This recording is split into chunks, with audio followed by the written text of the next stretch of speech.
It was back in 2004 that Asian soybean rust was first discovered here in the U.S. in a bean field right here in South Louisiana.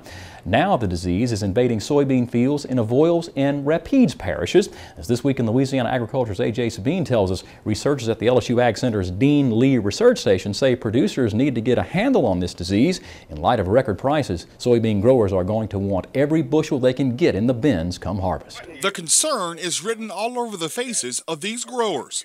LSU Ag Center weed scientist Daniel Stevenson tells these farmers how weeds can compete against soybeans, thus reducing yields.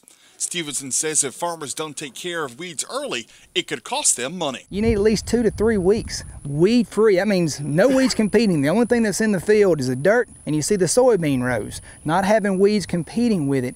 And that's where a pre-emerge herbicide would be absolutely imperative, because if you use that, and let's say the weather conditions prevent you from using a ground-driven sprayer to control the weeds, and let's say the wind is too high, the wind is too high for you to use an airplane to get out and spray.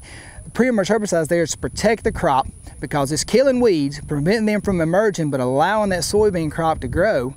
Therefore, you're not impeding the physical competition. Stevenson also says pre-emergent herbicides can control glyphosate-resistant weeds, such as Johnson grass and pigweed, which can outcompete Roundup-ready soybeans. On the other hand, LSU Ag Center plant pathologist Boyd Paget explains that conditions are right for Asian soybean rust and other diseases to spread. While the experts say it may be too late to do anything about glyphosate-resistant weeds at this stage of the game, Dr. Paget says it's never too late to be vigilant against diseases like Cercospora. And we're beginning to see some Cercospora. I've cautioned growers to keep their eyes open for aerial blight as well, which can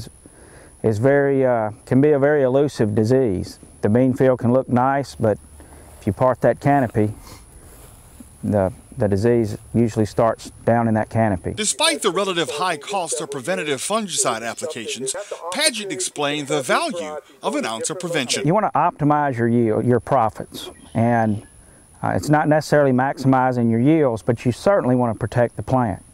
So the cost of beans right now, as high as they are, fungicide application is a good, I think in this case, is a good insurance policy. With the stakes so high, growers around the state can count on the research promulgated during field days held at the LSU Ag Center's Dean Lee Research Station.